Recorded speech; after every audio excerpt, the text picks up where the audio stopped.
বিভূতিভূষণ বন্দ্যোপাধ্যায়ের লেখা ছোট গল্প ফকির। ইচু মণ্ডলের আজ বেজায় সর্দি হয়েছে। ভাদ্র মাসের বর্ষণ মুখর শীতল প্রভাত, তালি দেওয়া কাঁথা ওর বউ, তার নাম নিমি, শেষ রাত্রে গায়ে দিয়ে দিয়েছিল।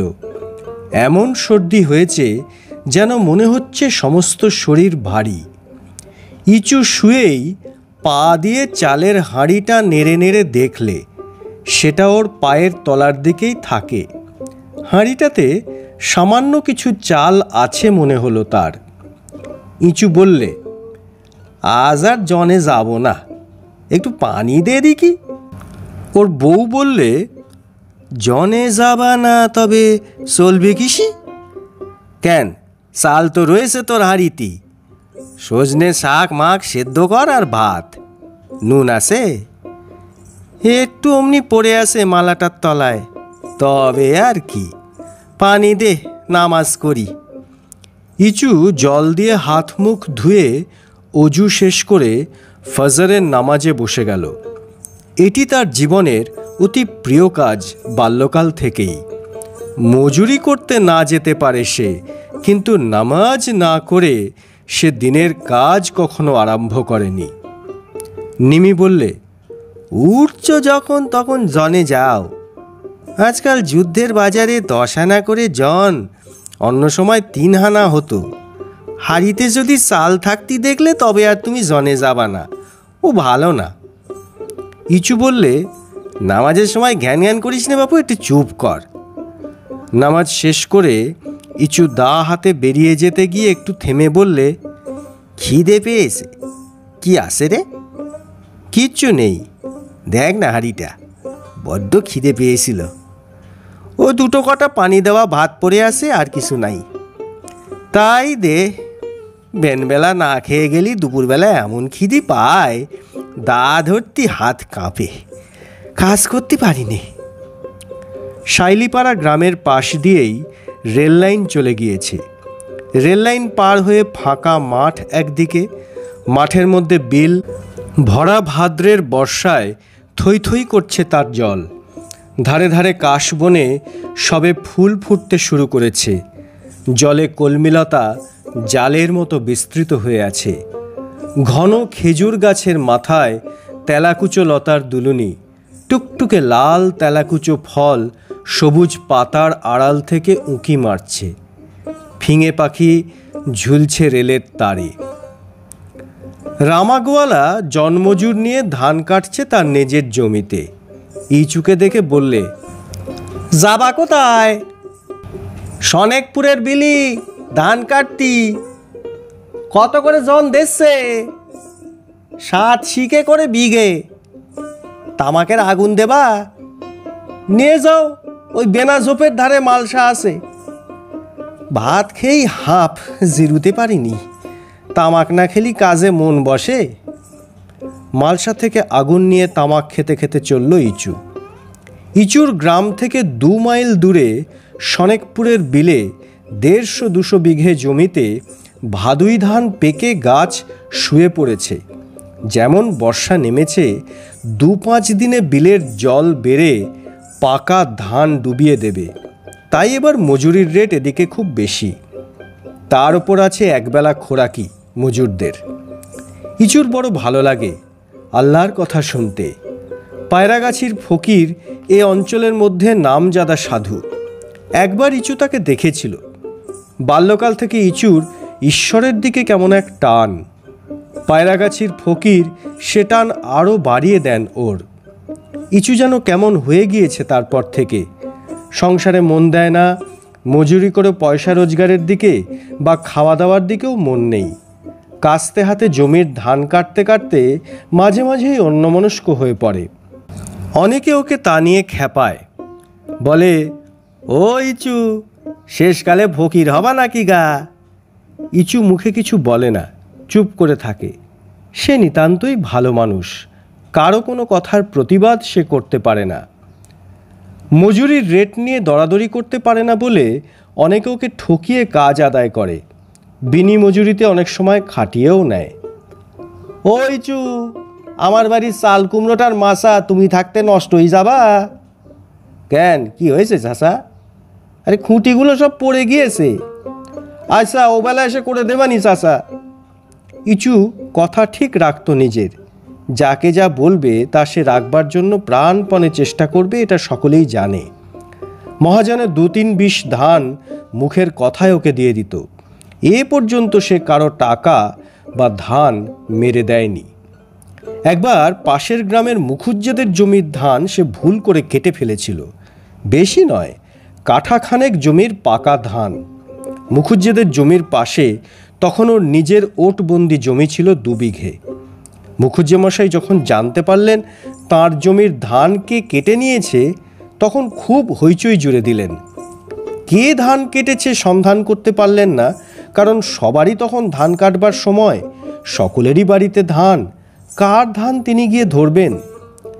1-2 পরে ইচু গিয়ে সন্ধেবেলা তাঁর বাড়ি হাজির হলো।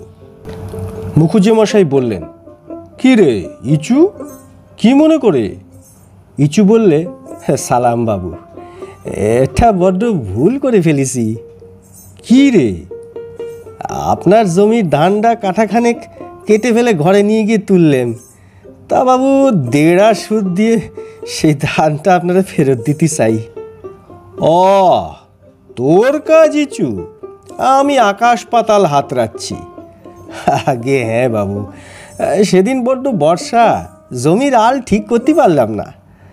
তারপর পরস্পর শুনলাম আপনার জমির ধানকে চুরি করেছে বলে আপনি খোঁজ করছেন। তখন ভাবলাম বাবুরে বলে আসি, খেতি লোকসান যখন অজান্তে করে ফেলেছি, তখন 1.5 বাড়ি সুদ দেব আপনারে। মুখুজ্জে মশাই বিশ্বাস করলেন ওর কথা। ইচুকে অন্তত চোর বলে কেউ সন্দেহ করবে না। ইচু জন খেটে খায় বটে, কিন্তু আশেপাশে 4-5 গ্রামের লোকে ওকে মনে মনে শ্রদ্ধা করে। মুখুজ্জে মশাই বললেন, ও তোকে সুদ দিতে হবে না ইচু, আমার ধান যা কেটেছিস ও আর ফিরিয়েও দিতে হবে না, ও তোকে দিলাম। ভুল করে ফেলেছিস, তা এখন আর কি হবে? ইচু হাত জোর করে বললে, তা হবে না মুখুজ্জে মশাই, ও ধান আমি নিতে পারবো না, মাফ করবেন। ও ধান আমার গলা দিয়ে নামবে না। আল্লাহ যা আমার হাতে তুলে দেবেন তাই খেয়ে পরাণ বেঁচিয়ে রাখবো, যা না দেবেন সে আমার হারাম। মুখুজ্জে মশাই জানতেন ইচুকে। খুশি হয়ে বললেন, যাক, 2টো চিঁড়ে নিয়ে যা, বাড়ির মধ্যে গিয়ে তোর কাকিমার কাছ থেকে চেয়ে নে। শনেক পীরের বিলে পৌঁছে ইচু দেখলে জন্মজুর এখনও কেউ এসে পৌঁছয়নি। এটা পছন্দ করে না সে। বেশি রেটে মজুরি নেব, অথচ কাজে আসবো অনেক দেরি করে, মালিকের কাজে ফাঁকি দেব, এ তার ভালো লাগে না। ধান কাটে ঘড়ির কাঁটার মতো, এ কাজে তার ফাঁকি নেই। পথ চলতি লোকে জিজ্ঞেস করে, কি ধান এটা গো? বেনাঝুপি। এবার ফলন কেমন? 2.5 বিঘ থেকে 3 বিঘ পর তা হতে পারে। বিঘে? বিঘে নাকি কাঠায়? ইচু হ্যাঁ হ্যাঁ করে হাসে পথিকের অজ্ঞতায়। পথিকের উদ্দেশ্যে চেঁচিয়ে বলে, কাঠায় 2.5 বিঘ ধান ফলন হলি কি আমরা জন খেটে খেতাম গো কর্তা? বাড়ি কোথায় তোমার? ওই শৈলপাড়া। নাম? ইসু মণ্ডল। বেলা 2:30-টের গাড়ি দূরের রেল লাইন দিয়ে গড়গড় করে চলে গেল। জনমজুরদের জন্য জমির মালিক খাবার পাঠিয়েছে। একজন লোকে বাঁকে ঝুলিয়ে 1/2 ক্রোশ দূরবর্তী সনেকপুরের গ্রাম থেকে কাঁসার জামবাটিতে সাজিয়ে এনেছে গরম ভাত, কুমড়োর ঘন্ট ও কুচো চিংড়ি ভাজা। এ সময় ভালো খেতে দিয়ে জনমজুরদের মন খুশি করা মানে বেশি কাজ আদায় করা ওদের কাছ থেকে। জমির মালিকেরা তা জানে। আখের মণ্ডল খেতে খেতে বলে, আজ একটু সকাল সকাল যাব, মোর ঘরে নুন নাই, বাজার থেকে নুন না নিয়ে গেলি বাসকাস খেতে পাবা না। নুন কনে পাবা? বাজারে কালো খোঁজ করিছি, নুন মেলে না। ও মা, আলু নি খেয়ে খেয়ে মুখি তো পোকা পড়ে গেল। আর অন্ধকারে খেয়ে খেয়ে চোখি ঢেলা বেরোলো। কেরাচিন্নি তেলের মুখ দেখিনি কত কাল। এই কুমড়োর জালটা করেছে বেশ। এই সনেকপুরের এরা খেতে দেয় ভালো, পেটটা ভরি খেতে দেয়, তো কেরাসিনি পাবা কোথায়? খাওয়া দাওয়া শেষ করে আখের মণ্ডল দা কাটা তামাক সাজলে কলকেতে। বেশ করে আগুন ধরিয়ে প্রবীণ রমজান মণ্ডলের হাতে দিয়ে বললে, হ্যাঁ দে ধরো চাষা। ইচু বললে, চাষা তোমার বয়স হলো কুড়ি? তা যেবার জোড়া বন্যা হইল সেইবারে আমি গরু চড়াতে পারি, 30 কি 40 হলো প্রায়। কেউ বিশেষ কিছু বুঝতে পারলে না। জোড়া বন্যা কত বৎসর পূর্বে কোন সালে হয়েছিল কেউ জানে না। রমজানের বয়স কম হলেও 70 ছাড়িয়েছে। যখন সে গরু চড়ায় তখন এরা কেউ জন্মায়নি। সংখ্যা সম্বন্ধে জ্ঞান এদের নিতান্তই সীমাবদ্ধ। বেলা যায় যায়, 5টার গাড়ি গড়গড় করে মাদলার বিলের পুলের ওপর দিয়ে চলে গেল। ঝিঙের ক্ষেতে ফুল ফুটেছে সনেকপুরের মাঠে। নোয়ালি সর্দার জাতে বুনো সনেকপুরের মধ্যে অবস্থাপন্ন। গরুর পাল তাড়িয়ে নিয়ে যাচ্ছে গ্রাম্য পথ ধরে। ইচু সন্ধ্যায় নামাজ শেষ করে উঠতেই বেড়ার ধার থেকে নোয়ালি সর্দার বললে, ও ইসু, কাল আমায় জন দিতে পারবা? না গো। কেন? ও সনেকপুরওয়ালাদের বিলির ধান কাটা হচ্ছে যে। চলো আমার বাড়ি, তামুক খেয়ে যাবা। রমজান মণ্ডলকে ইচু ডাক দিল, চাচা সর্দারের বাড়ি তামুক খাবা চলো। নোয়ালি সর্দারের তামুক খাওয়ানোর আসল উদ্দেশ্য মজুরের রেট সম্বন্ধে দরদস্তুর করা। ইচু রমজানের পুত্রের বয়সী, সুতরাং দরদস্তুর সম্বন্ধে রমজান নেতা হয়ে কথাবার্তা চালালে। 7 শিকের কমে পারবো নি গো, এতে তুমি রাগ করো না সর্দার। রমজান চাচা, তার সে আমার গলায় পা দিয়ে মেরে ফেলো না কেন? কেন, অনেস্ট তো কিছু বলছি নে। 7 শিকে? এটা ভেবে চিনতে কথা বলো। 5 শিকে করো, আর চাল ডাল মাছ পেটিয়ে দেবানি, তোমরা রান্না করে খেও। মোদের রান্না তো তোমরা খাবা না। আমার পুকুরে এই এত বড় স্যাং মাছ। নোয়ালি সর্দার হাত দিয়ে কাল্পনিক মৎস্যের দৈর্ঘ্য নির্দেশ করলে, যদি লোভ দেখিয়ে এদের কাজে টানা যায়। রমজান ঘাড় নেড়ে বললে, ও হবে না সর্দার, 7 শিকির কম করলি।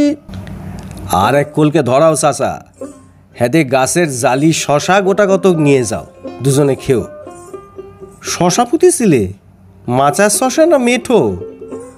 মেঠো কোথায় পাবা চাচা, এই উঠোনটা তো মাচা করে দিয়েছিলাম। সিম বরবটি শশা কিনে খাবার তো ক্যামতা নেই মোদের, তরি তরকারির আগুন দাম। সে কথা আর বলো না, হাটে বাগুন কিনতাম পয়সায় 2 সের 3 সের, তাই এখন বলে 8 আনা সের। খাদ্য উঠে গেল। ঝিঙে আছে? তা তোমার বাপ মায়ের আশীর্বাদে 2 কটা দেবানি তুলে খেও। যাকগে, 5 শিকে করে দাও সর্দার, কারো কাছে পেরকাশ করো না জানো এই কথা। ইচু ও রমজান তামাক খেয়ে ঝিঙে ও শশা নিয়ে উঠে চলে গেল। নোয়ালি সর্দারের উদ্দেশ্য সিদ্ধ হয়েছে। সে জানে রমজান জন্মজুরদের নেতা, ওর কথায় দরদস্তুর ঠিক হয়, ওকে খুশি রাখলেই হলো। ইচুর বাড়ি ফিরতে রাত হয়ে গেল।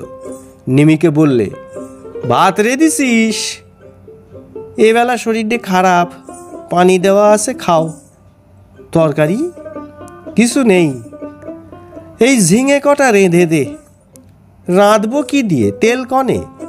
5 পলা ধার করে এনেলাম আসিরন বিবির কাছ থেকে, এখনো শোধ দিতে পারিনি, আবার কি ধার করতে চটবো? পোড়া। নিমি খিলখিল করে হেসে উঠে মুখে আঁচল চাপা দিয়ে বললে, ও মা, মুই কনে যাবো গো? ঝিঙে পোড়া কেউ কখনো শুনিনি। ও খেতে পারবা না? পারবো, লে তুই। খাওয়া দাওয়া শেষ হলো পাকাটির আলো জেলে। তেল নেই, অন্ধকার ঘরদোর, কে আসে কে যায় কিছুই বোঝা যায় না। কচু ঝাড়ে কেঁয়ো ঝাঁকার ঝোপে জোনাকি জ্বলছে, উঁচু নিচু। দেবতা ঝিলিক মারছে। রাত্রে বৃষ্টি হবে বোধহয়। ভাদ্রের গুমোট গরম। সারাদিনের হাড় ভাঙা খাটুনির পরে ইঁচু যেমন মাদুর পেতে শুয়ে পড়েছে, তক্ষুনি রাজ্যের ঘুম এসেছে ওর চোখে। আর জ্ঞান নেই। কতক্ষণ পরে সে জানে না। লোকজনের গোলমালে ইচু শেখের ঘুম ভাঙল। অনেক লোকের গলা বাইরে, ওরই বাড়ির উঠোনে। ব্যাপারখানা কি? পাড়ার মোড়ল হাফেজ বুড়োর গলা, ও ইসু, ইসু, বাড়ি আসো। বসিরউদ্দিন শেখ ডাকছে, ও ইচু, বলি ওটো, শোনো এদিকি। ভোর সবে হয়েছে, কাকপক্ষী ডাকতে শুরু করেছে। ইচু ধর্মর করে চোখ মুছলে। ফজরের নামাজের সময় উত্তীর্ণ হয়ে যায়, কিন্তু এত লোক ওর উঠোনে কেন? তাকে ডাকাই বা কিসের এত সকালে? বাইরে এসে ঘুম চোখে উঠোনের দিকে চেয়ে ও অবাক হয়ে গেল। পাড়া শুদ্ধ মানুষ সব ওর উঠোনে। সে বিস্মিত সুরে বললে, কি হয়েছে গা মোড়লের পো? বুড়ো হাফেজ মণ্ডল বললে, এদিকে এসো, আগে নামাজটা পড়ে নি, দেরি হয়ে গিয়েছে উঠতি। ইচু ঘরের পেছনের দাওয়ায় নামাজ সেরে নিয়ে আবার সামনে এলো। সবাই ওর দিকে একসঙ্গে এগিয়ে এলো। সবাই মিলে যেন একসঙ্গে ওকে কি বলতে চায়। ইচু ক্রমেই উদ্বিগ্ন হয়ে উঠছে। ওর বুকের ভেতর ঢিপঢিপ করছে, ভয়ও হয়েছে ওর। নিমিটা এ সময় কোথায় গেল? হয়েছেই বা কি? অন্য সবাইকে থামিয়ে দিয়ে হাফেজ বললে, এসো মোর সঙ্গে। ইচু শেখ ওদের পেছন পেছন কলের পুতুলের মতো চলল।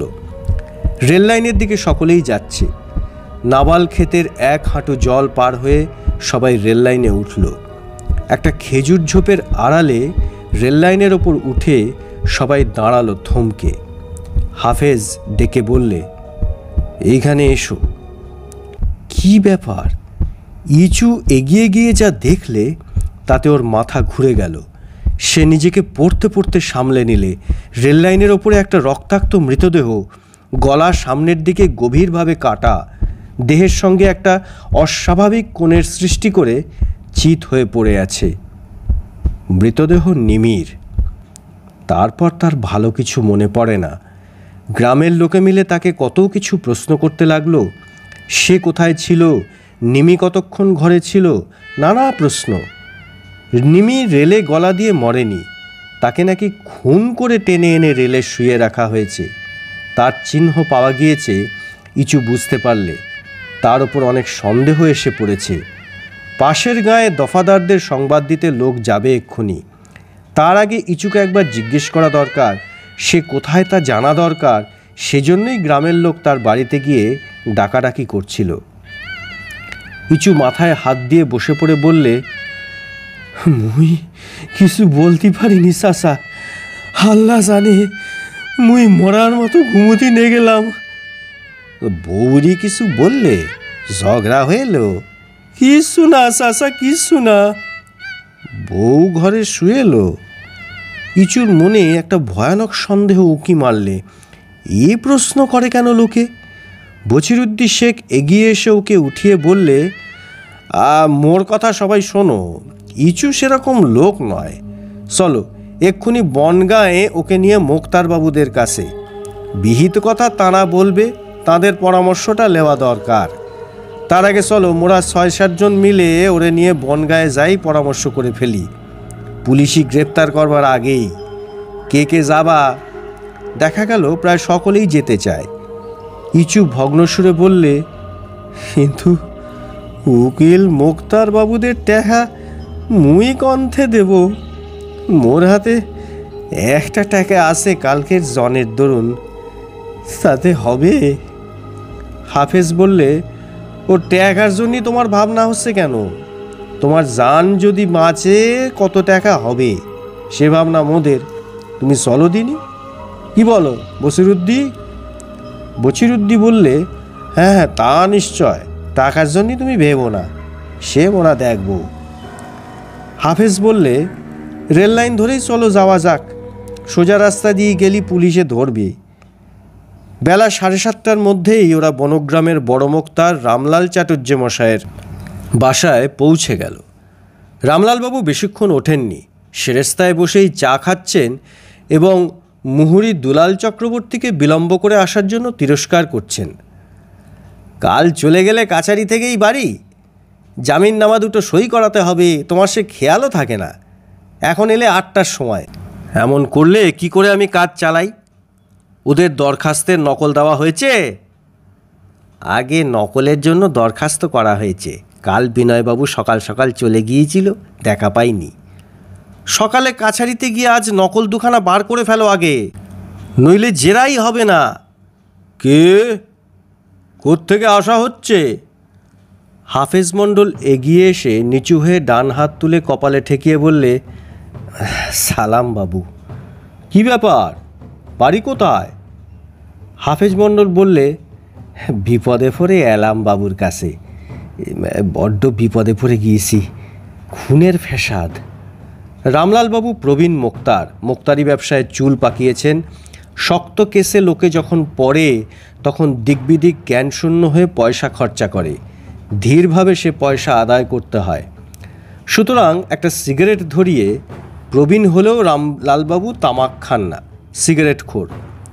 আরাম করে টান দিয়ে গম্ভীরভাবে বললেন, খুন? তা কীরকম খুন? হাফেজ ইচুর দিকে আঙুল দেখিয়ে বললে, এই লোকের বউ গলা কাটা অবস্থায় কাল রাতে রেল লাইনে পাওয়া গিয়েছে। ওর নাম কি? ইচু মণ্ডল। ও রাত্রে কোথায় ছিল? বাড়িতেই শুয়েছিল বাবু। বউয়ের স্বভাব চরিত্র কেমন? হাফেজ চুপ করে রইল। সে প্রবীণ লোক, গ্রামের মোড়ল, তার মুখ দিয়ে আর ও কথা বার হয় কেন? বছিরুদ্দিন শেখ পাশ থেকে ঈষৎ গলা খাকার দিয়ে বললে, বাবু ভালো না। ইচু অবাক হয়ে বছিরুদ্দির মুখের দিকে চেয়ে রইল। নিমির স্বভাব চরিত্র ভালো ছিল না? কই, একদিনও তো সে কিছু জানে না। সে নিমির স্বামী, সেই কেবল জানে না, আর সবাই জানে। হাফেজ চুপ করেই রইল।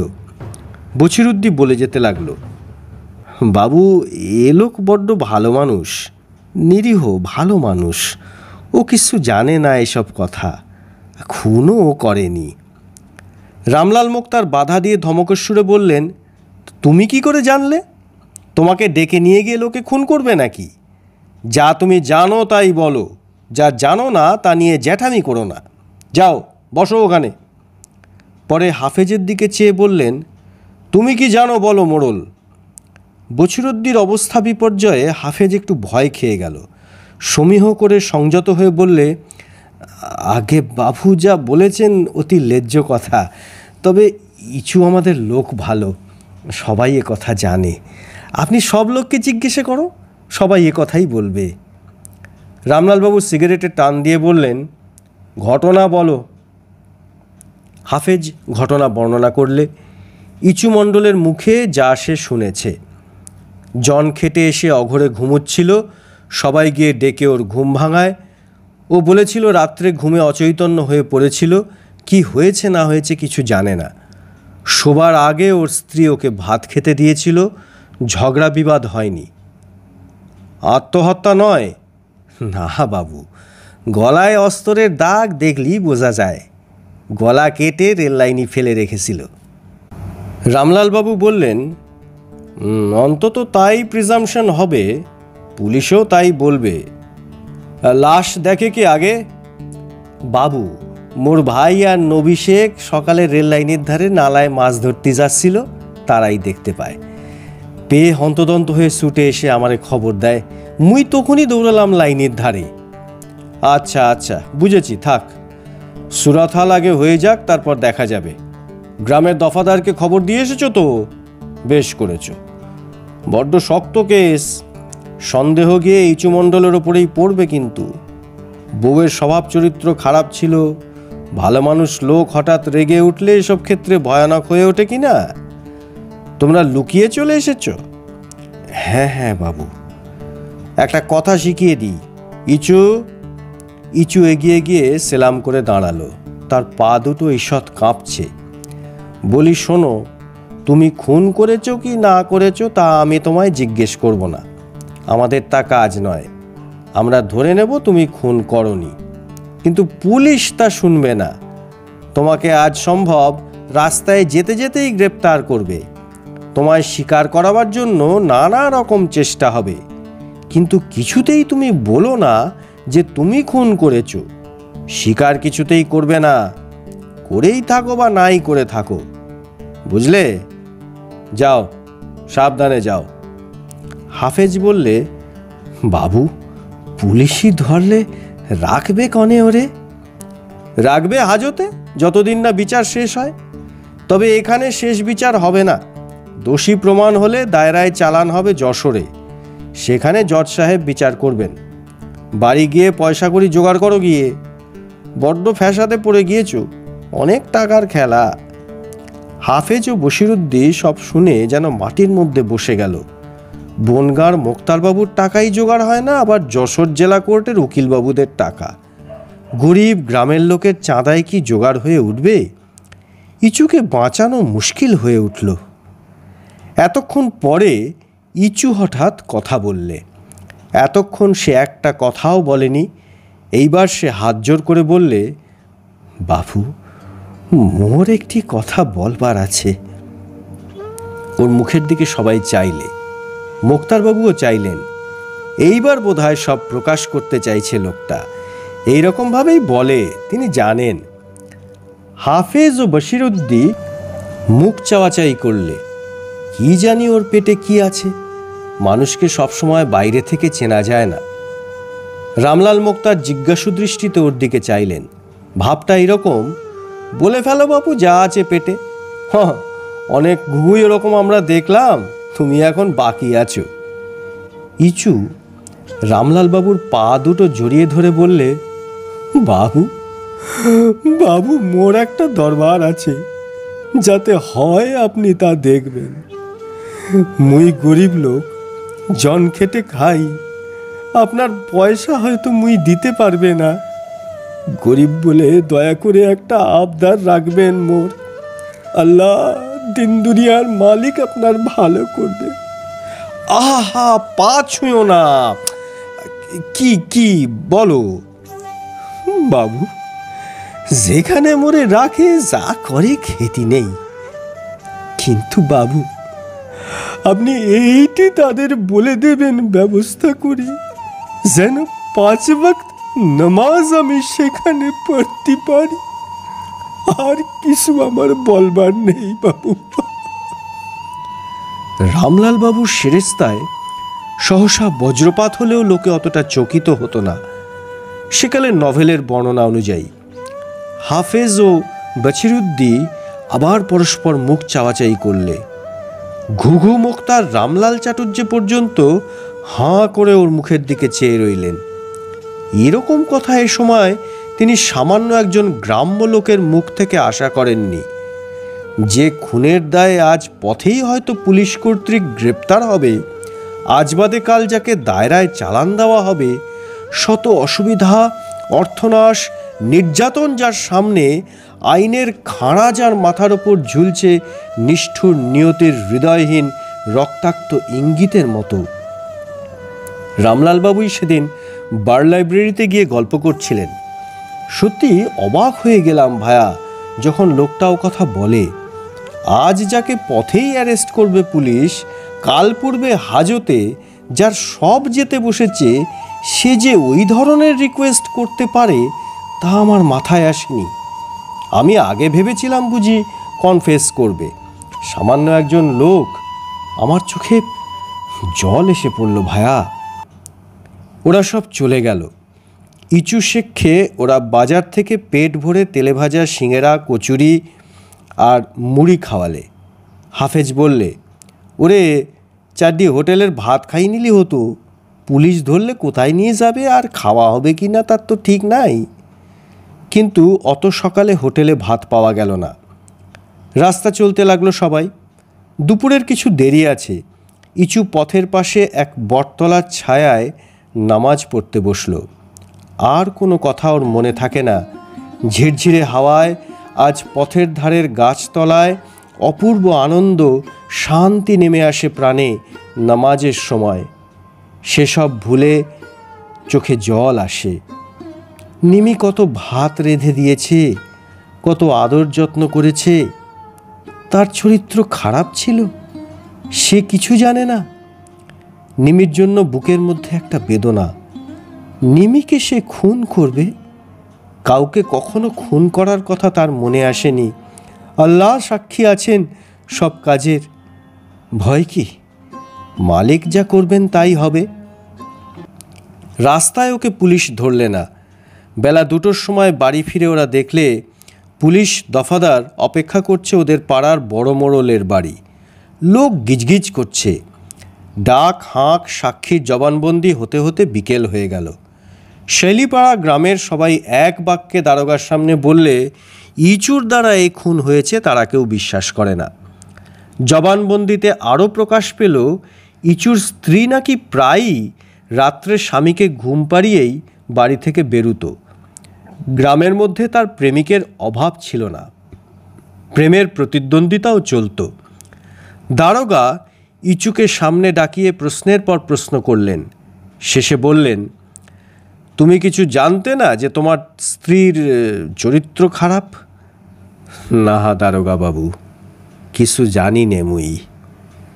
জানো এতে চালান দিলে তোমার ফাঁসি হতে পারে। আল্লাহর যদি তাই মর্জি হয়, মোর মনে এতটুকু খেদ থাকবে না দারোগা বাবু। তেনার যা মর্জি তিনি তাই করুন, মুই খুশি ছাড়া অখুশি হব না। বুড়ো হাফেজ মণ্ডল এগিয়ে এসে দৃঢ় কণ্ঠে সোজা হয়ে দাঁড়িয়ে বললে, কাকে কি বলছেন বাবু? আল্লাহর কথা উঠলি ওর চোখ দিয়ে পানি পড়ে। অমন লোক এদিগরে নাই। দারোগাবাবু বললেন, তুমি কাল রাত্রে কোথায় ছিলে? ঘরেই শুয়েছিলাম। মরার মতো ঘুম এসেছে চকি। সনেকপুরের বিলি জন খেটেলাম সারাদিন। ওনারা ডাকলেন সকালবেলা, তখন মুই ঘুম ভেঙে উঠি। দারোগাবাবু অভিজ্ঞ লোক, পুলিশের চাকরি অনেক দিন করছেন। কে সাধু কে বদমাইশ চেনেন। ইচুর দ্বারা এই কাজ হয়নি ওর মুখের দিকে চেয়ে তখনই বিদ্যুতের লেখা বাণীর মতো তাঁর মনের মধ্যে সত্য উদয় হলো। সেই সন্ধ্যায় ইচু নামাজ সেরে ভাঙা খালি ঘরে ঢুকতেই ওর প্রাণটা হা হা করে উঠল। নিমি, ও নিমি, মোরে ভাত এনে দে। সে আপন মনেই ডাকল। নিমিকে সে ভালোবাসত। যে যা বলে ওসবে সে বিশ্বাস করে না। বিশ্বাস করবার সে কেউ নয়। নিমিকে সে ক্ষমা করেছে। নিমি, ও নিমি, মোরে ভাত এনে দিলি নে। পরদিন গ্রামের লোক সকালে উঠে ইচুকে আর তার ঘরে দেখতে পেলে না। সে এক বস্ত্রে বাড়ি থেকে বেরিয়ে গিয়েছে কখন। গৃহস্থালির কলসি, হাঁড়ি কুড়ি, নারকোলের মালা, 2-1খানা পিতলের ঘটি বাটি সব ফেলে রেখে গিয়েছে।